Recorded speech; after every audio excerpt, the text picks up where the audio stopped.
Hey, welcome to Podlabor. I'm Pat, your host. This is episode 8, and this week I have two really cool dudes with me. First is Basil from the Awesome Cast. Hey guys, how's it going?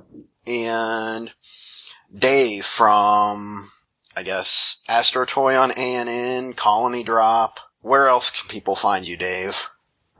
Just those two sources, really. Astro Toy, Colony Drop, on my own personal website, subatomicbrainfreeze.com, which has a very long URL, and as such has never had much of a following. Forgive me if my voice goes bad today. I was, drunkenly singing Gal Gaigar very loudly last night, so. That's completely understandable. Yeah, you know. If you have that opportunity, you should take it. When a man is called, he's called. Mm-hmm. Of course. So, this week the three of us have gotten together to talk about Mazinkaiser SKL. Because after I saw Mazinkaiser SKL, I knew that it was something that needed to be talked about pretty much immediately. You darn right you do. That should be awesome. It's awesome, and I think the first bullet on my list of, things to say is just what the fuck. But before we jump into it too far, maybe we should explain a little bit about what it is. Sure. And if either of you want to give that a shot. I'll go for it. Well, as you guys may or may not be aware, Go Nagai and Dynamic Productions crank out some kind of animated work like every 6-9 months or so. And as a result of that, they've covered and recovered and recovered and remade all of their franchises like a zillion times over. And it's very hard for them to make a new animated work with one of those properties. So what they did with Mazinkaiser SKL was they gave it to the usual crew, Jun Kawagai and his team, and said, do whatever the hell you want, as opposed to some kind of existing character like Shin Getter-Robo was from Super Robot Wars, etc. They just said go to town, and what they made was something straight out of 1998's Blockbuster Video anime aisle. So for those of you of a certain age, you may not know it yet, but Mazinkaiser SKL is actually required viewing for you. So yeah, the thing I like most about it is that it drops you in with no fucking context. It's got no time for context. It's only got 3 episodes to just do something. The whole DVD that I have is I think it's 90 minutes long to do its entire arc. And it attempts to do background for, I think, about maybe 3 minutes of the entire show. It attempts to go back and tell you about these characters, but really, the show doesn't care about backstory. The show doesn't care about its own characters. And that's kind of why it's awesome. The 2 lead characters are not characters from any existing Go Nagai story. They aren't even in Shin Mazinger, they had characters guesting from Violence Jack and so on. These characters are just sociopaths. There's nothing else about them. The other title I give Mazinkaiser SKL is MD Geist Mazinger, because these are just 2 guys who like to kill shit, and their motivation throughout the show is, we like to kill shit a lot, so we're going to beat you up and probably kill you also. Thankfully, they're on our side, we think. I think they're on the side that lets them kill shit. Yes, yeah, the most shit-killing side. And thankfully, that's the side of the heroes, at least we hope. The heroes this time. Their catchphrase is, we are hell. Not we are from hell. It's a very important distinction. I did love when they're like, if we see a god, we're cutting it down. If we see a demon, we're shooting it. You thought you were in hell? No. We are hell. It's a great line. Oh, man. So basically what's going on in this thing, I think, is there's a floating island somewhere on Earth that's getting ready to explode and destroy the planet for some reason. And on this island, there's 3, warring factions. The Emperor guy, the Fantasy Tower of Women, and the thugs from Fist of the North Star. And all 3 of them basically build robots nonstop to fight each other. And so the government, the Earth government or whatever they're called, decides, you know what we're going to do? We're going to drop in Mazinkaiser and have him and some other people, supposedly, stop this shit so Earth don't blow up. And they're the only ones that survive the drop in. So obviously what they do is kill everything until they succeed. What I wanted to ask you guys is, did you notice that a couple of the girls were all Cutie Honey references? Mm-hmm. Oh yeah. Flash and Hurricane. I didn't realize that until I rewatched it for this, and I didn't notice it until then, because I guess I wasn't really paying attention to the girls' names. It hit me about halfway in. I was like, oh, that's cute. I didn't notice any other real references, though. There's a 4th faction. The only other functioning business in this world appears to be a strip joint. That's it. This planet contains 3 warring kingdoms and a strip joint. See, I thought that was Kiva's fortress. Just happened to also be a strip joint. Oh, maybe that's what I thought it was. the case. Yeah. Yeah, okay. That makes sense. But there is a scene, in the 3rd episode, where you have a guy that looks kind of like Koji.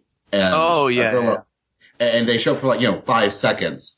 Are they them? Who cares? But yeah, they're just background characters, as I recall. Yeah, there's one guy that looks a lot like Boss in the last episode. Who's a general. Man, Boss should be a general. I'm sorry, go on. General Boss. Yes.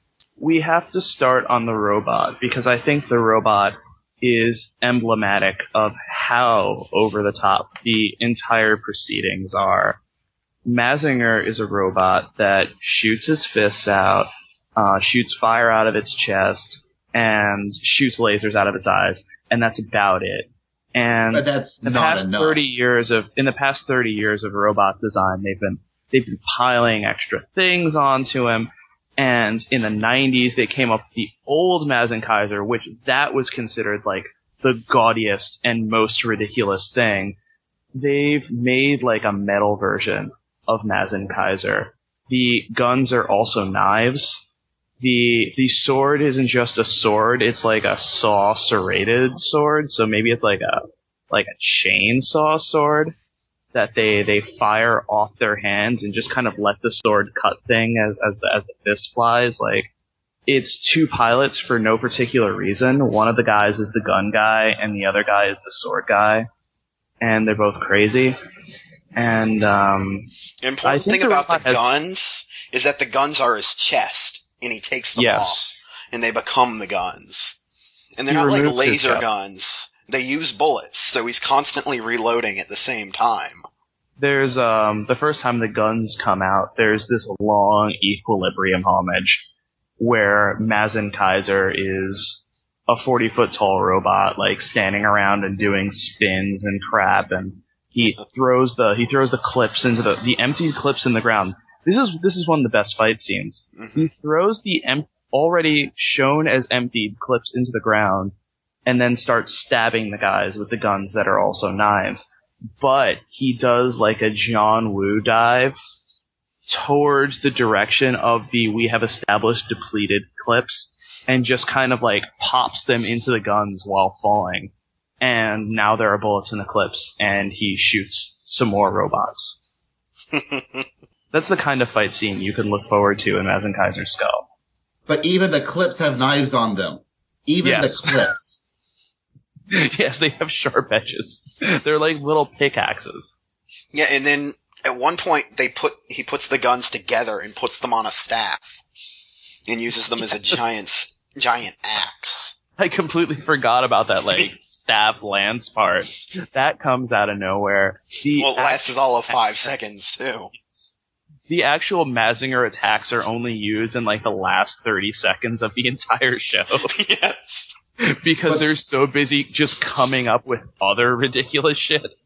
But even those attacks have, like, their own names and stuff, where it's its own thing, which I thought was a neat touch. Yeah, the only thing he ever really does constantly that's, like, classic is the, launching fists. And even in the first scene where they do that, they talk crap about that. I hate it when it has to come back, man. Takes too long, man. It's pretty cool, but man, it takes a lot. I love how they keep using the rocket punch to get back the sword he, like, threw down later. Or earlier. Yeah, because he apparently can't hold on to the sword very well.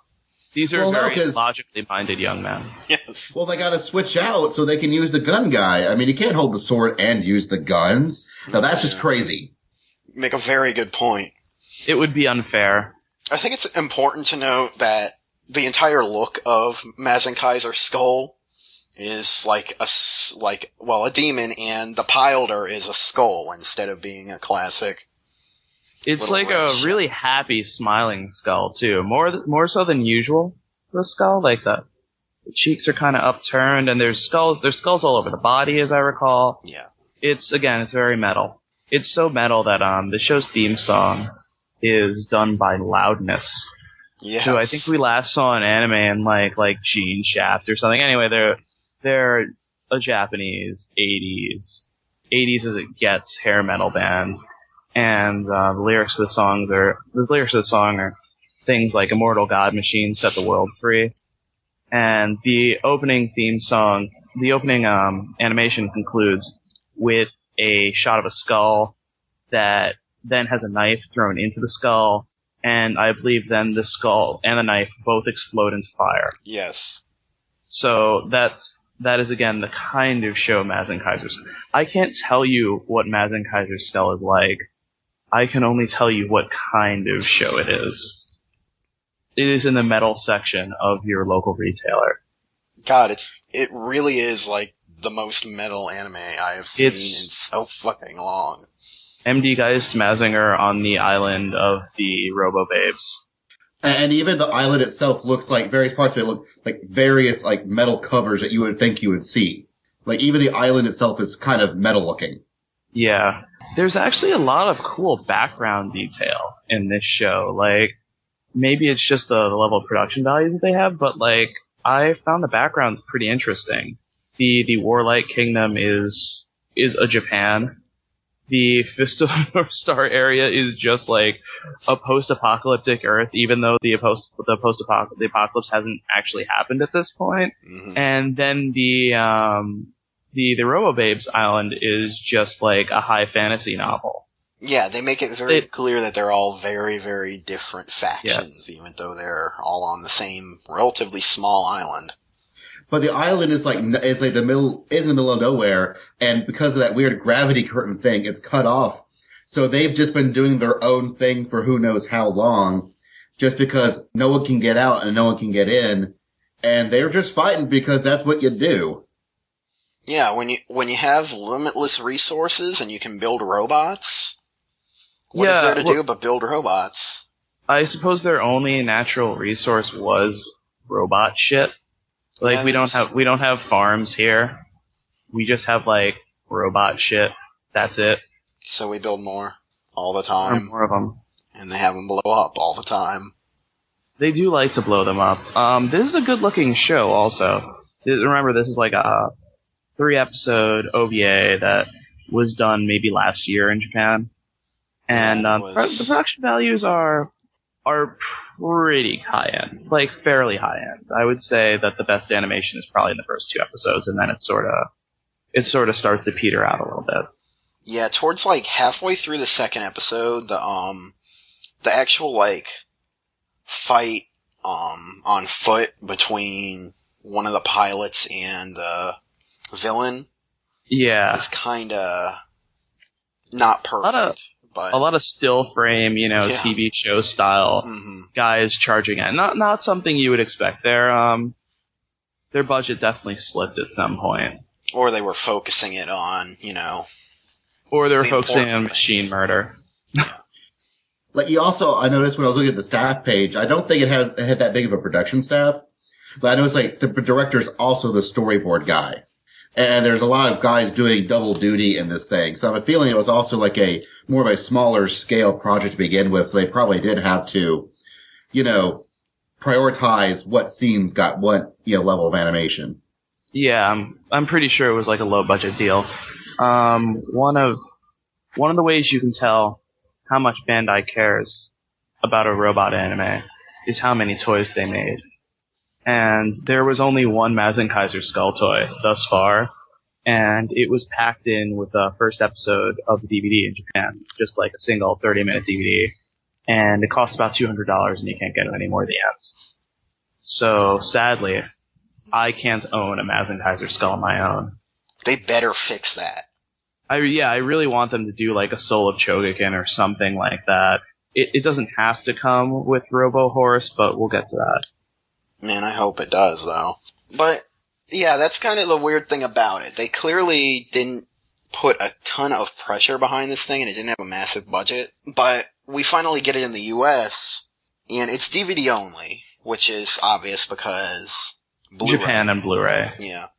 Supposedly, Media Blasters is releasing it on Blu-ray in December. But this is Media Blasters we're talking about. Yeah. I wouldn't trust them for pretty much anything over a month in advance. Yeah. It has to be out to believe it's out. Yeah, it has to be in my hands, otherwise I don't believe it exists. I remember when they announced Skull, they were saying that they were going to release it on DVD and Blu-ray at the same time, like 3 months after the Japanese release.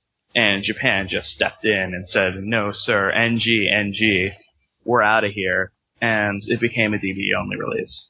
Japan really wants to protect those. I believe this show was sold on like 3 $50 Blu-rays, so Japan wants to protect those like. Yeah, it was sold on 3 $50 Blu-rays, and then here I got the DVD of all 3 episodes for $14 on release date. Such is the anime market. Mm-hmm. I got it at Otakon, which is a pretty good story in and of itself. Yeah. Media Blasters had, surprisingly, a huge Mazinkaiser Skull tarp up on their table. But when you came up to Mazinkaiser Skull, there was just porno all the way down the table. Because it was a Media Blasters table at a convention.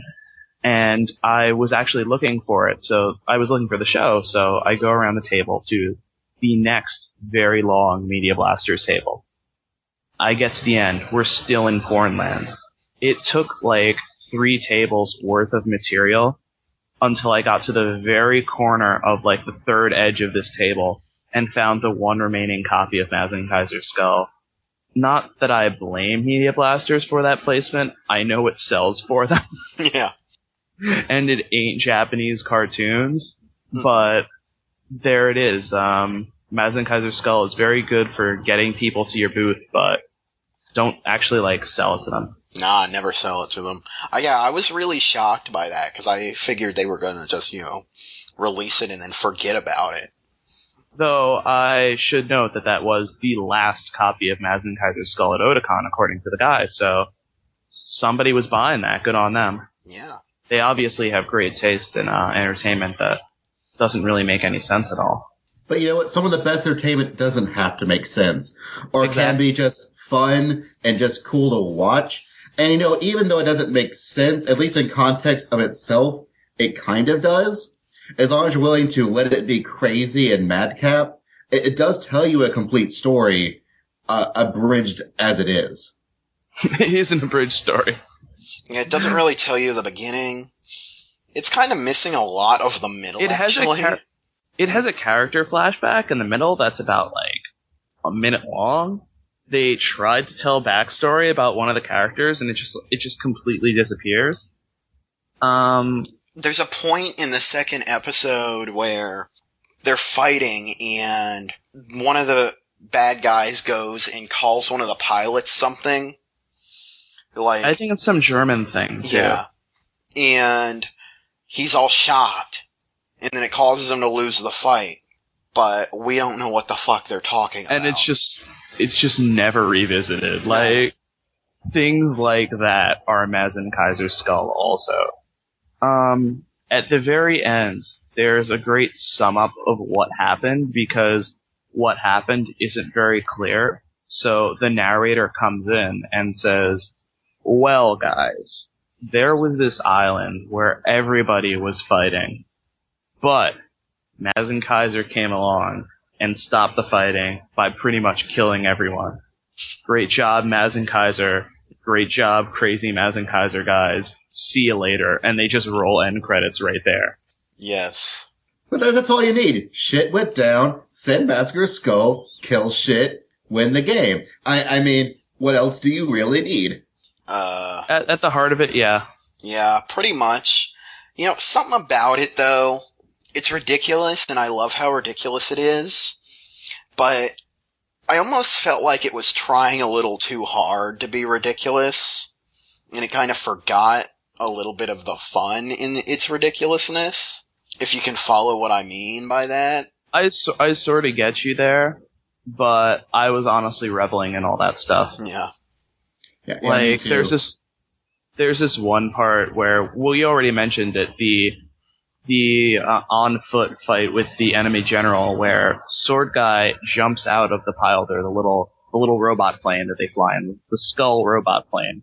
He jumps out onto the roof of this guy's fortress and just kind of walks in and starts a fist fight with the guy, except they have swords.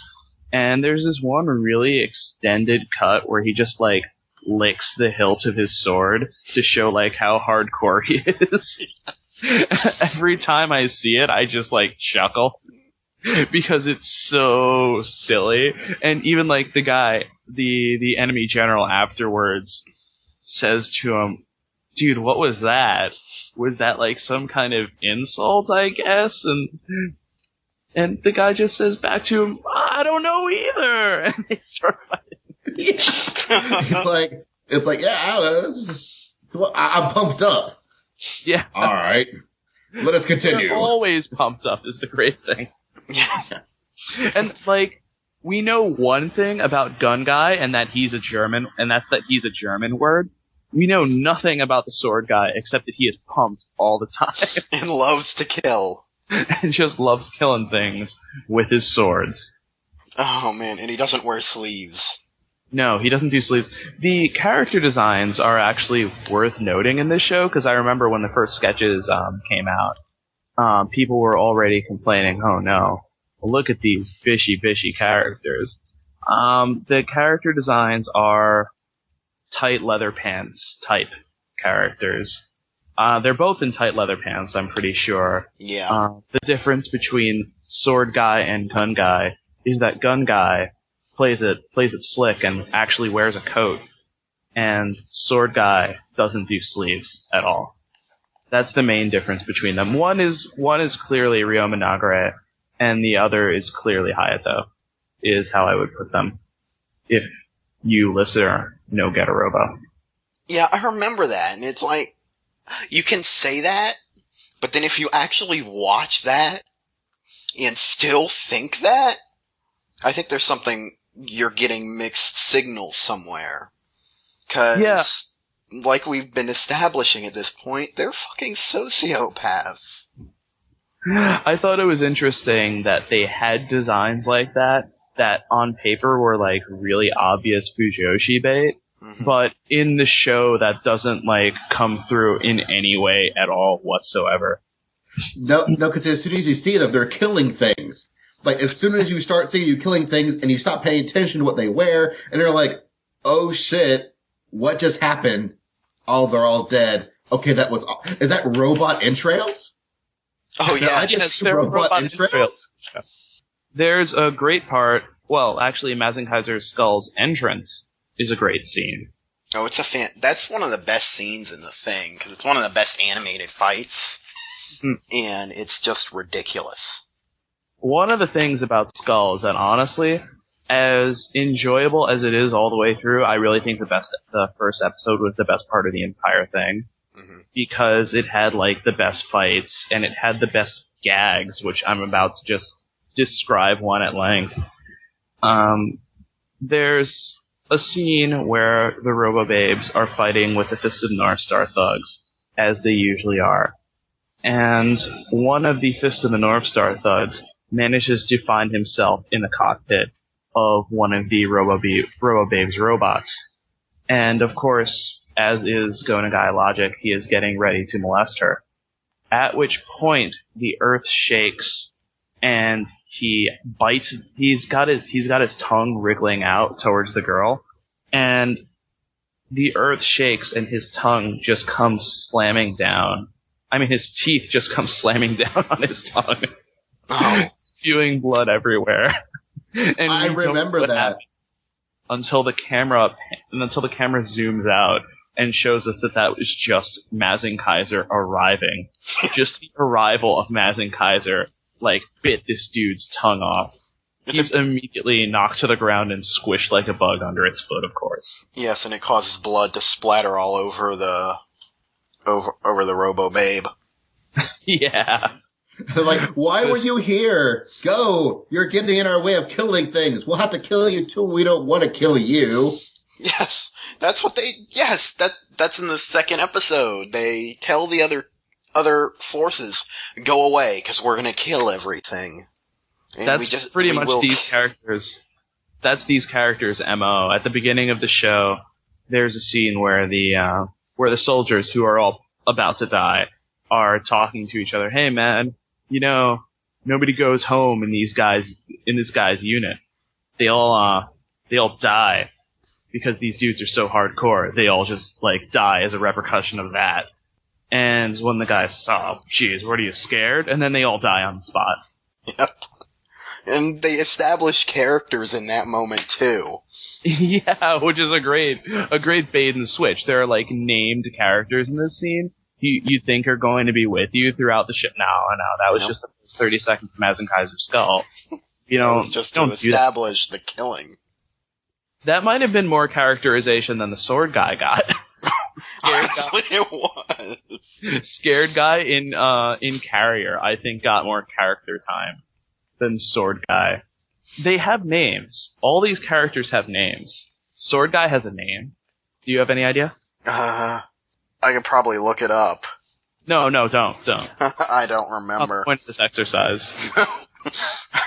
I don't. It was something with an M, I think. Only name I remember is Yuki. Oh, the girl's name was Yuki. Yeah. There's also an Aphrodite ace, sort of, in this show. There's a female cadet who kind of follows them around and gets into trouble. And she finds a robot towards the end of the show that is like Aphrodite, except, useful? It's actually good. Rather than shooting missiles out of its boobs, I believe it has, swords. It has like a rapier. Yes. In each of them. And there's also a notable scene where she breakdances and kills a bunch of robots. It was just what she thought to do. It's the right thing to do in that situation. And it's also it's demonic looking to match Mazinkaiser's skull, obviously. It kind of reminded me of Devilman Lady a little bit. Yeah. Yeah, definitely. There's a lot of aesthetic influence from Devilman in there. There's a lot of Devilman head shapes just throughout the show for no particular reason. I know there is an explosion at some point in the show shaped like Devilman's head. I'm pretty sure it's at the end. They have a lot of fun with that. Oh man, that's the thing. It threw in a lot of really subtle references, and it kind of had fun with the fact that it knew who was going to watch this thing. The people working on this knew that the only people that are going to buy this are the hardcore Go Nagai fans who buy all this shit. Yeah. So they had fun with it. We're dependable. We're a dependable crowd. Yeah. We enjoy what we enjoy, and they know what we enjoy, so they keep making it. And they have Loudness do the opening. And that's how you have to think of all these Go Nagai remake projects. The only one I'd actually show to somebody outside of Go Nagai fandom, so to speak, is like Shin Mazinger, which has really excellent writing. I wouldn't show this to somebody who wasn't acquainted, but Actually, I might show this to somebody who wasn't acquainted. I don't think you have to be a Go Nagai fan, but you have to at least like this kind of stuff. Exactly, that's what I mean. It really is a blockbuster video anime. Mm-hmm. Like, yeah, if you grew up in the 90s watching that stuff, you're gonna love this. But I was a little disappointed by their dub, speaking of blockbuster video. Oh, really? I didn't watch the dub. Well, I actually flipped it on for a couple minutes prior to coming here and doing this, and just kind of flipped around, and it wasn't the same, Somebody did say double shit, though. They used the phrase double shit. That's good. That's pretty great. That's pretty great. At least they, put a little effort into it. Oh, well, said I've read actually a couple of Go Nagai panels over this past year. Mm-hmm. My next time I'm running it is ADWA. And both times people are like, oh man, this Mazinkaiser SKL thing, you say it's only like $15. I can get it right now. And I'm like, yeah. And I actually have some friends of mine. I'm going to have at some point have a Go Nagai night where I show them this. And they're all really hyped for it, even though they haven't seen that much actual Go Nagai stuff just because it looks so crazy.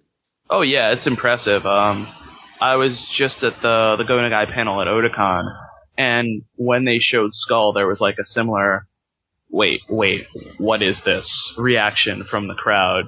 It's very viscerally satisfying. Yeah, if you see it, and especially with the music playing, like when that loudness theme kicks in during the fights, you're going to get hype. Loudness does not just do the opening theme song. Loudness does a lot of, like, the incidental Mazinger is killing shit music. So whenever Mazinger does kill shit, there's also metal playing in the background, which I guess doubles how metal they are at the time. Possibly triples. And I love how bloody it is. And it's not just like the bad guys dying, the robots dying is bloody in a way. It's not everything that they could make bloody was. Even things that logically shouldn't be, which was great. And it wasn't, it's not overdone, I don't think. But it's, how do you say? Yeah, it's bloody but not gory, and I think that helps it a lot. Yeah. It's gleefully violent. You're not seeing people's heads getting chopped off and stuff. It's just like blood everywhere. It's like they stab, Mazinkaiser gets stabbed in the eye, and when he pulls the knife out of Mazinkaiser's eye, the robot, blood starts gushing out of the eye. All over. It's a pretty good scene. And then for the duration of the show, Mazinkaiser has a robot eye patch, which just kind of like comes out. Yeah, I was going to say, it was like, it even like, when you see the final scene after the credits rolling, it's still there. They never stop using it. I thought that was great. It is a permanent thing. It just makes him more metal. And, speaking of the after the credits scene, I'm not gonna spoil it for you, but do stick around after the credits of the final episode.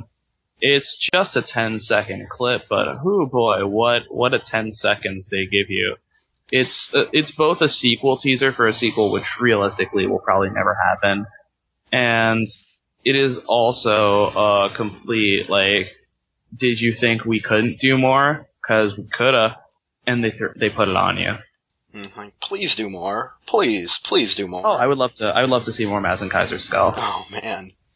Although I kind of want the same. I don't want them to like give you like a TV series where they do explain everything. No. I want to know like movie or OAV series where they give it just the bare minimum stuff.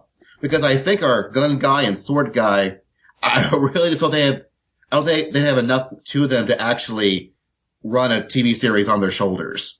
Oh, they absolutely don't. I think the OAV or movie or the short form stuff is perfect for them. And I would love to see like every couple of years, like another, scene of like, hey guys, we're killing stuff again. Isn't that awesome? And I go, yes, it is.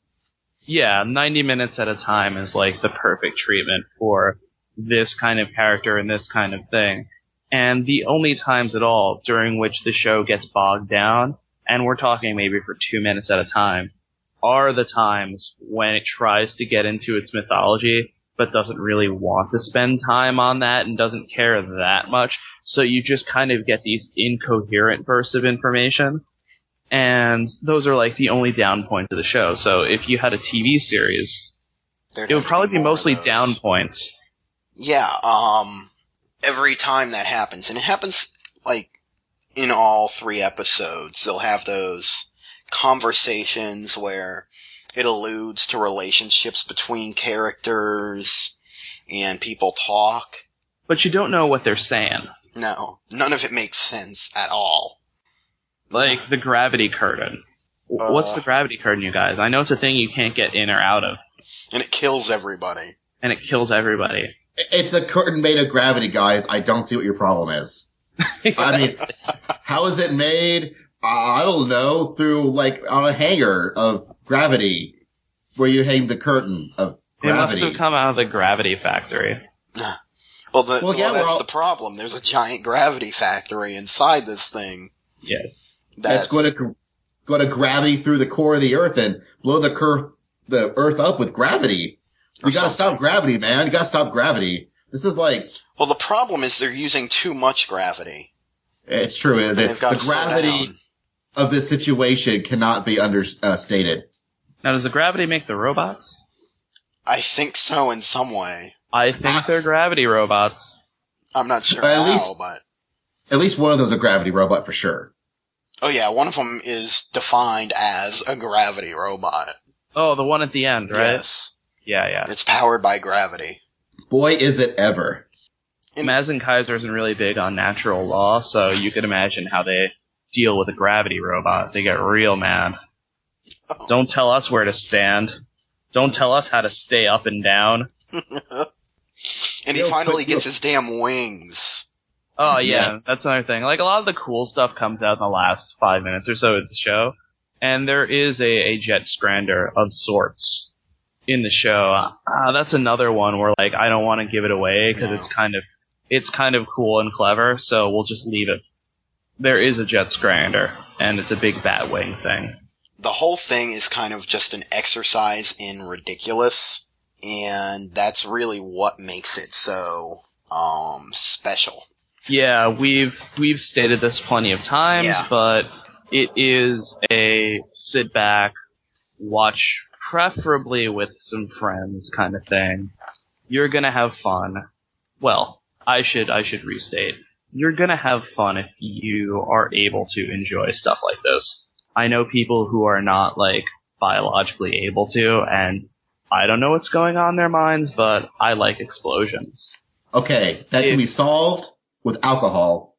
So, if you're biologically unable to process awesome, just grab some beers, pop some popcorn, and then have fun.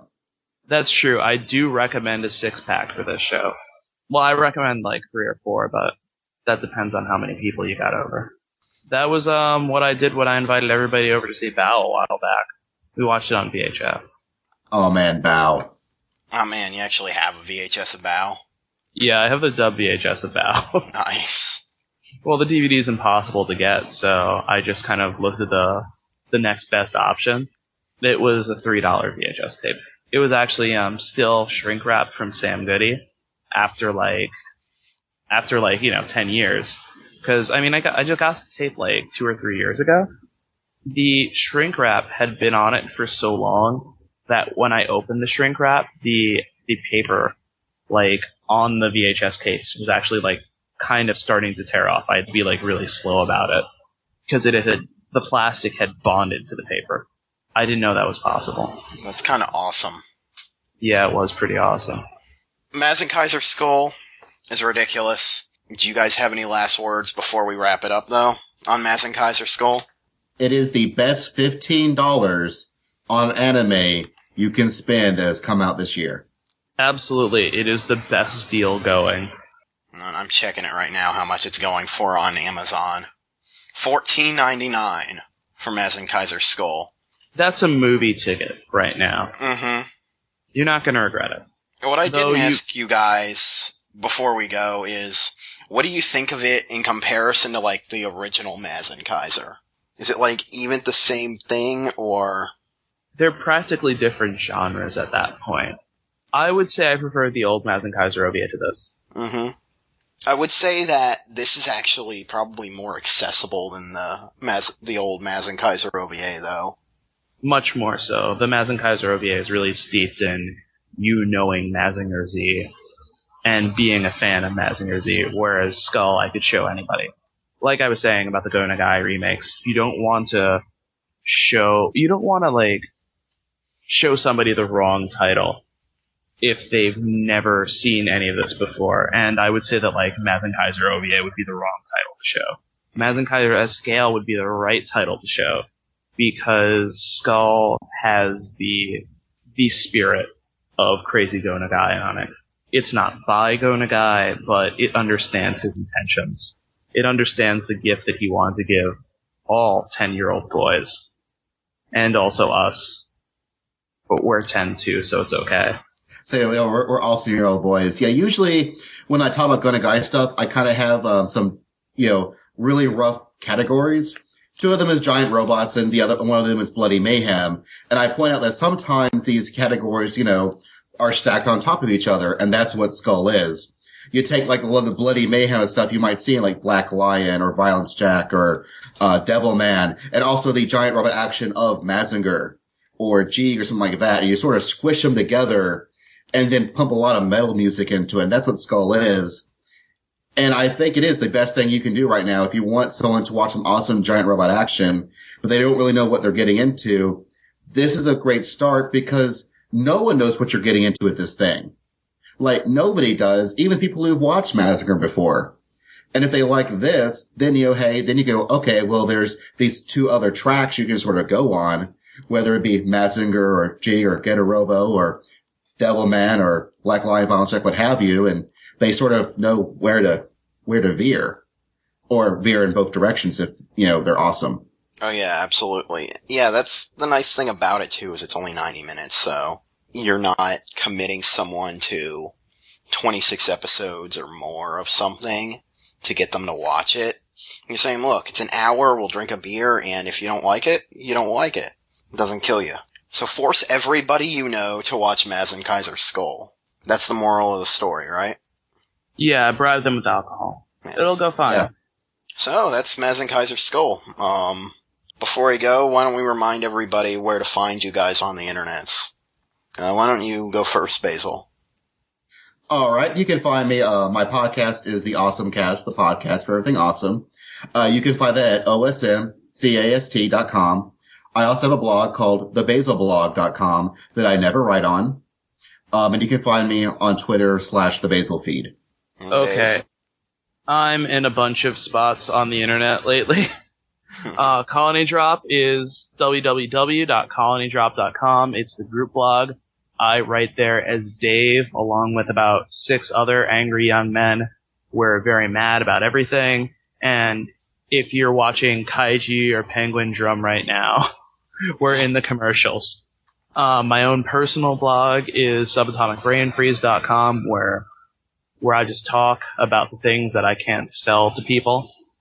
And the things that I do sell to people are Astro Toy over at ANN.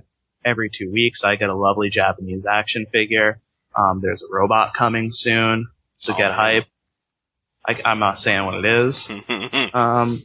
So there's my work over at ANN, and every so often I do pop up in Otaku USA or on the website. Yeah, and awesome. I think that's the end of the list. On Twitter I am Sasuriger. SASURAIGER. That's it. That's all I got. I do want to say, though, the zine is very nice. Very nice. Thank you very much. Yeah, what is that? Zine.colonydrop.com, right? Yeah, that'll take you straight to the page where we can buy the zine. I'll explain the zine real quick.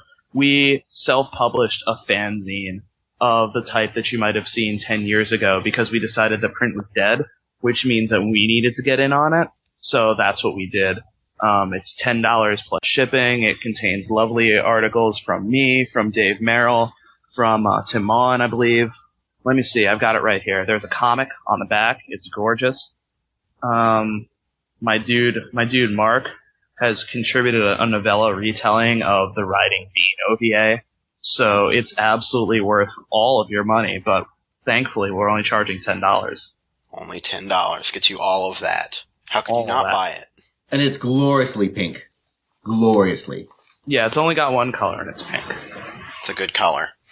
And, as always, check out insertdisc.com, insert-disc.com.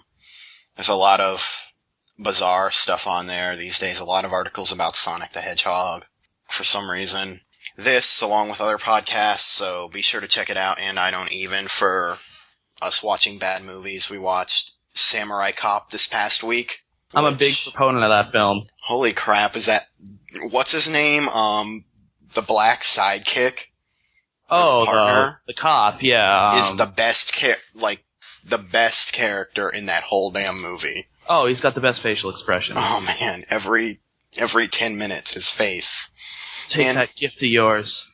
That black gift. Great movie. It's an awesome movie. And there's always awesome movies. If you take anything away from this podcast, Media Blasters released both Mazinkaiser SKL and Samurai Cop. Yeah, and that's really all you need to know. Media Blasters is the best company. Good job, guys. God bless them for selling tons of porn so we can get the movies that we want. Basically, yeah. Yeah, that's how they fund it, so... The cheapest porn you can buy. Alright, everybody. That isn't free. That isn't free. What, you can get free porn? There's a Google search for it. Oh, okay, I'll try that Yeah, out. just a bunch of stuff comes up. It's really good. Alright, everybody, have a good night. Good night. Bye. Thanks for having me. We are the circus.